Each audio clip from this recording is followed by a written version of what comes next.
मेरे चैनल को सब्सक्राइब करें।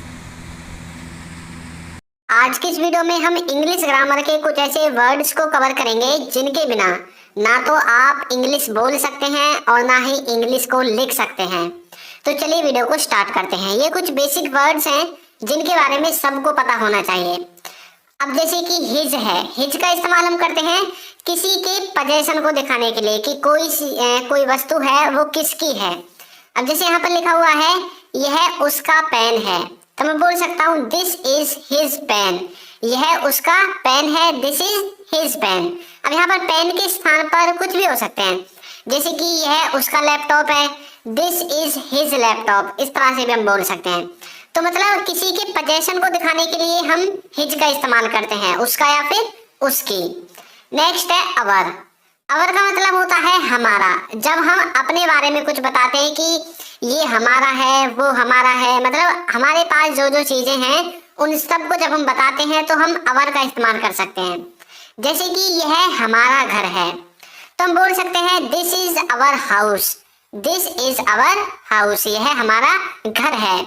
यह हमारा लैपटॉप है, ऐसे भी आप बोल सकते हैं दिस इज अवर लैपटॉप। यह हमारा मोबाइल है, कैमरा बोलते हैं ना भाई ये मेरा फोन है, तो बोल सकते हैं दिस इज अवर फोन या फिर मोबाइल। तो जो भी चीज आपकी है यदि उसमें हमारा नाम का वर्ड आता है तो आप अवर का इस्तेमाल कर सकते हैं। ठीक है। नेक्स्ट है दीज। दीज का मतलब होता है ये या फिर ये सब।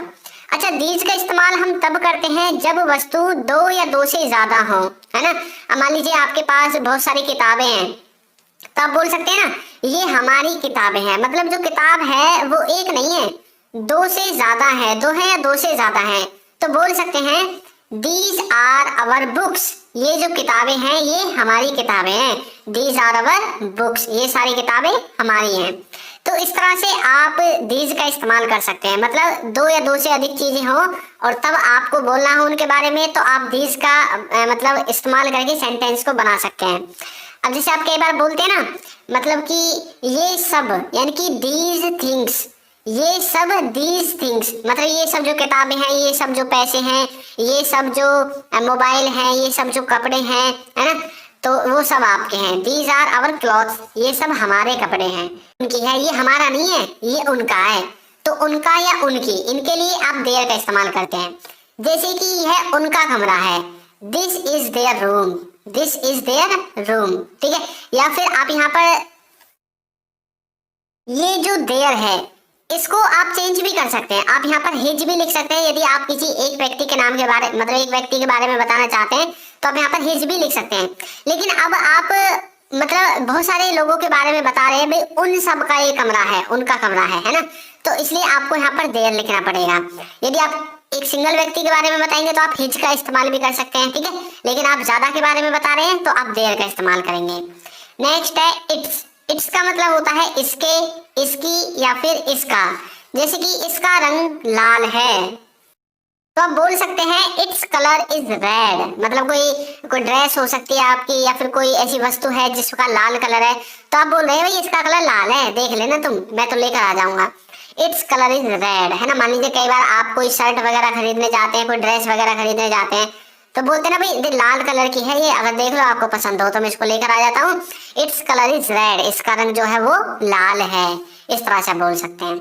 नेक्स्ट है वी।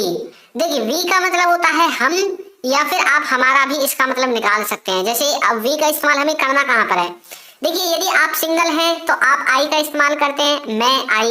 यदि आप दो हैं तो आप वी का इस्तेमाल कर सकते हैं, हम। अब दो हो या दो से कितने भी ज्यादा क्यों ना हो, आप वी का इस्तेमाल कर सकते हैं। ठीक है।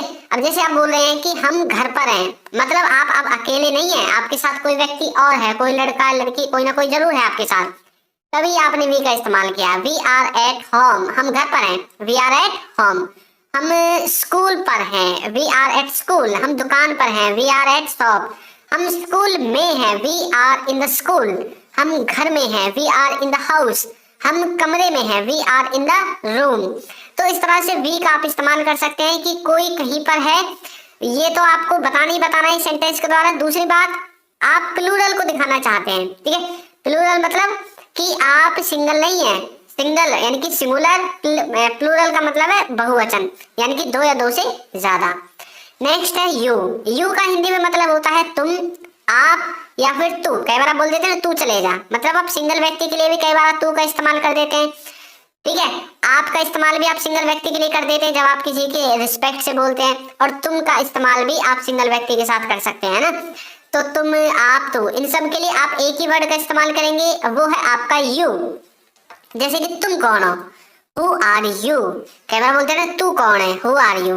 आप कौन है, हु आर यू। सबके लिए एक ही होगा, क्योंकि यू अकेला ही है जो इन सभी वर्ड्स का मीनिंग निकाल देता है। तुम, आप और तू। अब चाहे वो दो हो, अकेला हो, दो से ज्यादा हो, आप तू का इस्तेमाल कर सकते हैं। ठीक है, यानी कि यू का। नेक्स्ट है ही। ही का मतलब होता है वह, और इसको हम किसी आदमी के लिए यूज करते हैं, किसी लड़के के लिए, बॉय के लिए हम यूज कर सकते हैं। ठीक है, तो मेल के लिए हम इसको इस्तेमाल करते हैं। ही का मतलब होता है वह। जैसे कि वह खेल रहा है, तो वह कोई व्यक्ति है। अब यहाँ पर वह हमने देखा, लेकिन हिंदी में हमें कैसे पता चलेगा वह खेल रहा है कि ये लड़का है या लड़की है? पीछे से पता चलेगा, रहा है तो लड़का है, रही है तो लड़की है। और इंग्लिश में हमें पता चलेगा ही और शी से। ही इज प्लेइंग, वह खेल रहा है। वह पढ़ रहा है, ही इज स्टडिंग, वो सो रहा है। ही इज स्लीपिंग, वह भाग रहा है। ही इज रनिंग, वह देख रहा है। He is watching. तो इस तरह से ही का इस्तेमाल कर सकते हैं वह, किसी लड़के के लिए, मेल के लिए। नेक्स्ट है सी। सी का मतलब होता है वह, ही का मतलब भी होता है वह, लेकिन जो शी है इसका इस्तेमाल हम करते हैं फीमेल के लिए, फीमेल, और ही का इस्तेमाल करते हैं मेल के लिए। जैसे कि वह देख रही है, he is sorry she is watching, क्योंकि लड़की है तो देख रही है। शी इज वॉचिंग, वह सो रही है। शी इज स्लीपिंग, वो रो रही है। शी इज क्राइंग या वीपिंग आप बोल सकते हैं। ठीक है, और वो मतलब क्या कर रही है, नाच रही है। She is dancing. तो इस तरह से सी का इस्तेमाल कर सकते हैं वह, यानी कि किसी लड़की के लिए। नेक्स्ट है दे। दे का मतलब होता है वे, वो या वो लोग। जब कोई मतलब दो हो, दो से ज्यादा लोग हो, तो आप उनके लिए दे का इस्तेमाल कर सकते हैं। और यदि आप वो नजदीक हैं तब भी आप दे का इस्तेमाल कर सकते हैं, दूर हैं तब भी आप दे का इस्तेमाल कर सकते हैं। जैसे कि वे आ रहे हैं तो बोल सकते हैं they are coming, they are coming. मान लीजिए कि आपके घर में कोई फंक्शन है और आप पूछ रहे हैं आपके दोस्त आ रहे हैं या नहीं आ रहे हैं, आप बोले हाँ भाई वो आ रहे हैं, दे आर कमिंग, है वो आ रहे हैं, दे आर कमिंग। तो दे का मतलब है वे आ रहे हैं, वो आ रहे हैं, वो लोग आ रहे हैं, एक ही मतलब है, दे आर कमिंग। सिर्फ हिंदी में चाहे आप कुछ भी कर लो, इंग्लिश में एक ही मीनिंग है। ठीक है, नेक्स्ट है माइन। माइन का मतलब होता है मेरा। जब आप किसी पर अपने अधिकार को दिखाते हैं कि भाई ये मेरा घर है, तुम्हारा नहीं है, मेरा घर है, यह घर मेरा है ना, मेरा घर है भाई, यह घर, यानी आपने घर पर फोकस कर दिया। तो कैसे बोलेंगे, this house is mine, this house is mine, यह घर मेरा है, this house is mine. Next है अवर्स। अवर्स का मतलब होता है हमारा, यह घर हमारा है, this house is ours, this house is ours, यह घर हमारा है। ठीक है, यह कार हमारी है, दिस कार इज अवर्स, इस तरह से बोल सकते हैं। नेक्स्ट है माई। माई का मतलब होता है मेरा। जैसे कि यह मेरी किताब है, this is my book, this is my book, यह मेरी किताब है, यह मेरी किताब है, दिस इज माई बुक। माई का मतलब होता है मेरा। चलिए कुछ और वर्ड्स हैं जो कि आपकी इंग्लिश को बेहतर बना देंगे। जैसे कि वट। वट का हिंदी में मतलब होता है क्या या फिर जो। क्या और जो दोनों ही वट की मीनिंग है। नेक्स्ट है आपका वाई। वाई का मतलब होता है आपका क्यों। वाई का मतलब होता है क्यों, यानी कि जब आप किसी से कोई क्वेश्चन करते हैं, जैसे कि आप कई बार बोलते हैं ना, तुम क्यों जा रहे हो, तुम क्यों आ रहे हो, तुम क्यों खा रहे हो, तुम क्यों देख रहे हो, तुम क्यों सो रहे हो ना। तो वाई का मतलब होता है क्यों। नेक्स्ट है व्हेन। व्हेन का मतलब होता है कब या फिर जब। व्हेन का मतलब हम करते हैं जब हम किसी से किसी टाइम के बारे में पूछते हैं, किसी समय के बारे में पूछते हैं। कब, तुम कब आए, ठीक है, मैं जब आया जब तुम सो रहे थे, तो इनके टाइम के बारे में हम बता रहे हैं, व्हेन कब और जब। नेक्स्ट है वेयर। वेयर का मतलब होता है कहाँ, और एक होता है जहाँ। जैसे कि आप किसी प्लेस के बारे में जब किसी से कोई क्वेश्चन करते हैं, किसी जगह से रिलेटेड, तुम कहाँ जा रहे हो, मैं वहीं जा रहा हूँ जहाँ तुम जा रहे हो। Where you are going, I am going, where are you going, ठीक है, वेयर यू आर गोइंग, इस तरह से। हाउ। हाउ का मतलब होता है कैसे।